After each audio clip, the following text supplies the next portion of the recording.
નમસ્કાર, હું છું પ્રિયંકા. તમે જોઈ રહ્યા છો સિટી કવરેજ ન્યૂઝ. આજના મુખ્ય સમાચાર. જૂનાગઢમાં આજે ઈદની ઉજવણી કરવામાં આવી છે. સવારે શહેરની મસ્જિદોમાં ઈદની નમાઝ અદા કરવામાં આવી હતી. ગઈકાલે સાંજે ઈદનો ચાંદ દેખાતાની સાથે જ આ રમઝાન માસ પૂર્ણ થયો છે. રમઝાન મહિનાના અંત પછી ઇસ્લામિક કેલેન્ડરના શવ્વાલ મહિનાના પ્રથમ દિવસે આ ઈદની ઉજવણી કરવામાં આવે છે, જેને આપણે ઈદ ઉલ ફિતર તરીકે પણ ઓળખીએ છીએ. बिस्मिल्लाहिर्रहमानिर्रहीम अल्हम्दुलिल्लाहि रब्बिल आलमीन। अल्लाह तबारक व ताला के करम से पूरा रमज़ान शरीफ खैर आफियत और बड़ी प्यार और मोहब्बत और इबादत में हमने गुजारा है। और आज ईद सईद के मुबारक मौके पर ईदगाह में काफ़ी तादाद में सैकड़ों लोगों ने जमा होकर ईद की नमाज अदा की है और हमने दुआएं की है कि अल्लाह पाक हमारे लिए, हमारे मुल्क के लिए और मुल्क के हर शख्स के लिए और हर कौम के लिए अल्लाह पाक उल्फतें मोहब्बतें अता करे और आपस में पैदा होने वाली नफ़रतों और दरारों से अल्लाह पाक हमारी हिफाजत फरमाए और सबको एक दूसरे के साथ मिलनसारी और खैर ख्वाही के जज्बे के साथ अपना हर त्योहार मनाने की तौफीक अता फरमाए। अल्लाह रब्बुल इज़्ज़त हम सब की रमज़ान शरीफ की तमाम इबादतों को कबूल फरमाए और इस भाईचारगी और मोहब्बत को अल्लाह पाक हमेशा के लिए सलामत रखे। आमीन। अस्सलाम वालेकुम। કન્વીનર મુસ્લિમ એકતા મંચ ગુજરાત આજ રોજ જુનાગઢ ખાતે અને સમગ્ર દેશમાં ઈદ ઉલ ફિત્રની ઈદની મુસ્લિમ બિરાદરો દ્વારા ઉજવણી કરવામાં આવી હતી। ખૂબ શાંતિપૂર્ણ રીતે ખૂબ મોટી સંખ્યામાં આજે ઈદનો પાવન પર્વ હોય આ પર્વને ઉજવવા માટે કરી અને જિલ્લાના મુસ્લિમ બિરાદરો એકત્રિત થયા હતા। આ તકે અમારા તરફથી દેશભરના મુસ્લિમ બિરાદરોને અમે શુભેચ્છા પાઠવીએ છીએ। સાથે સાથે જુનાગઢની અંદર ગત રમઝાન માસની અંદર કોઈ પણ પ્રકારનો અણબનાવ બનવા પામ્યો નથી અને જુનાગઢ પોલીસ દ્વારા કાયદો વ્યવસ્થાની સ્થિતિ જાળવવાની અંદર ખૂબ યથાર્થ મહેનત કરી છે। તેના ભાગરૂપે આજે મુસ્લિમ એકતા મંચ દ્વારા જુનાગઢ પોલીસના અધિકારીઓનું સન્માન કરવામાં આવ્યું અને આ તકે અમે તમામ જુનાગઢ જિલ્લા, ગુજરાત રાજ્ય અને દેશભરના મુસ્લિમ બિરાદરોને ઈદની ખૂબ ખૂબ શુભકામનાઓ પાઠવીએ છીએ। પટેલ, કોંગ્રેસ પ્રમુખ। આજે ઈદ મુબારકના દિવસે એકતા અને ભાઈચારાનું પ્રતીક કે જે આ પાવન પર્વ છે ત્યારે સૌ મારા મુસ્લિમ બિરાદર ભાઈઓને ઈદ મુબારક કરવા માટે આવ્યો હતો। જુનાગઢમાં શાંતિ, એકતા અને ભાઈચારો જ્યારે સ્થાપિત થઈ રહ્યો હોય ત્યારે 100% હિન્દુ, મુસ્લિમ, શીખ, ઈસાઈ અને ભાઈચારાના નારા સાથે આજે સૌ એકબીજાને ઈદ મુબારક ની શુભકામનાઓ આપી છે, ખૂબ ખૂબ શુભકામનાઓ પાઠવી છે। અને આજના દિવસે મારો એક જ સંદેશ છે કે જુનાગઢમાં હંમેશને માટે ભાઈચારો અને એકબીજા લાગણી અને પ્રેમ ભાવથી રહે અને એના માટેથી આપણે સૌ લોકો દુઆ કરીએ, પ્રાર્થના કરીએ અને આ ભાઈચારો ને એકતાનું પ્રતીક એ જળવા જોઈએ। સૌ લોકોને મારા તરફથી ઈદ મુબારક।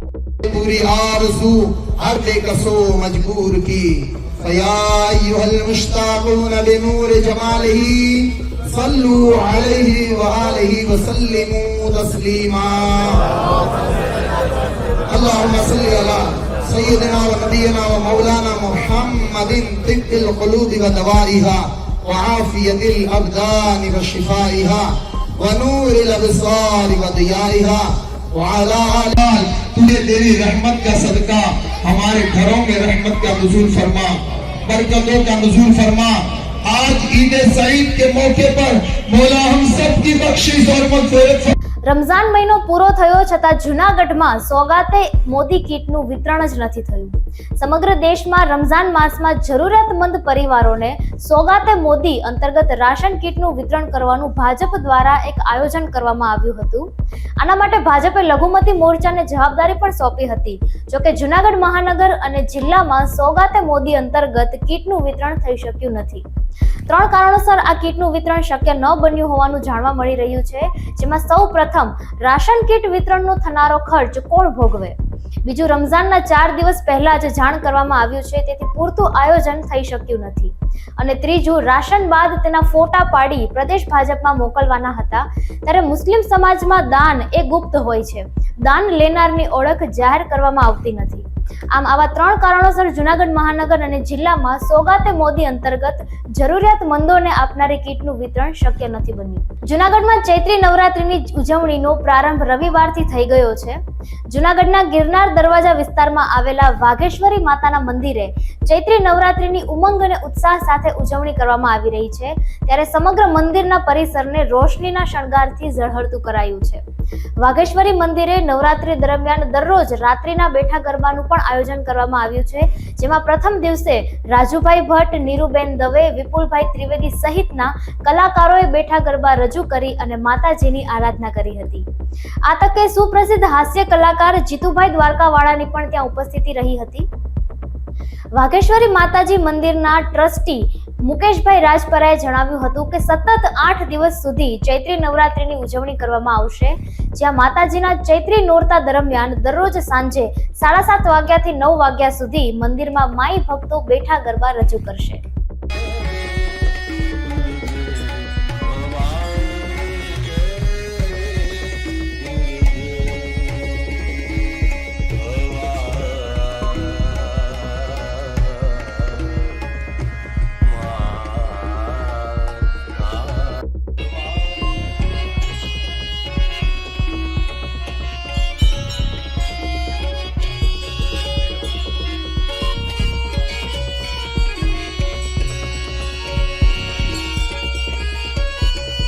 લો બોલો.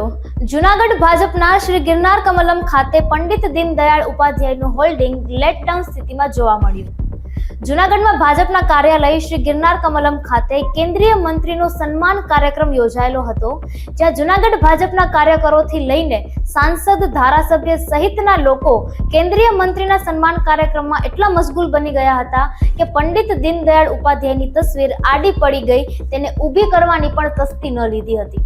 ઉલટાનું તેની પાસે પાણીના કેરબા મૂકી દીધા હતા અને આમ ભાજપ પક્ષના આદ્ય સ્થાપક પોસ્ટર અપમાનજનક સ્થિતિમાં પડ્યું રહ્યું છતાં કોઈએ તેમની સાથે નજર સુદ્ધા ન કરી હતી.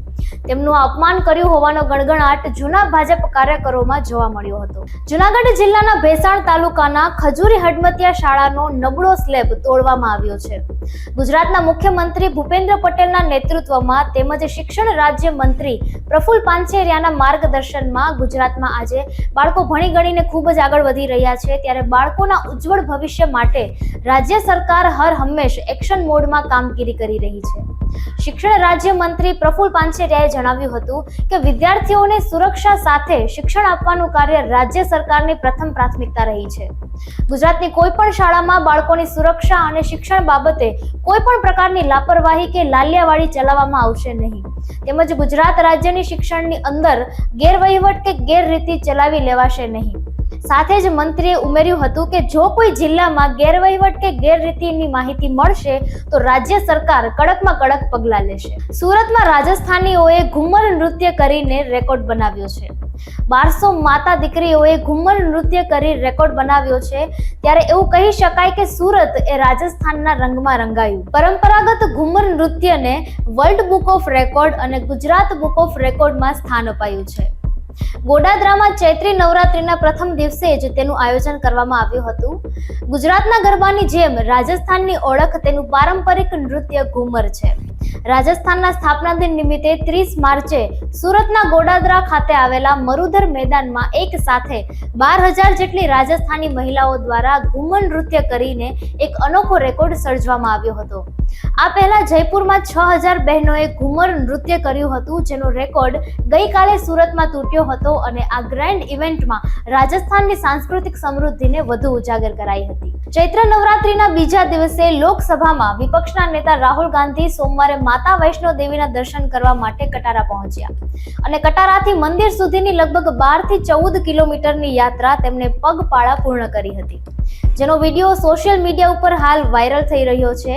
અને આ માહિતી ટ્વિટર પર ઘણા વપરાશકર્તાઓ દ્વારા તેમની સફરના ફોટા સાથે શેર કરવામાં આવી છે. સિટી કવરેજ ન્યૂઝના ડેઇલી અપડેટ માટે અમારી ચેનલને લાઇક કરો, શેર કરો અને સબસ્ક્રાઇબ કરો.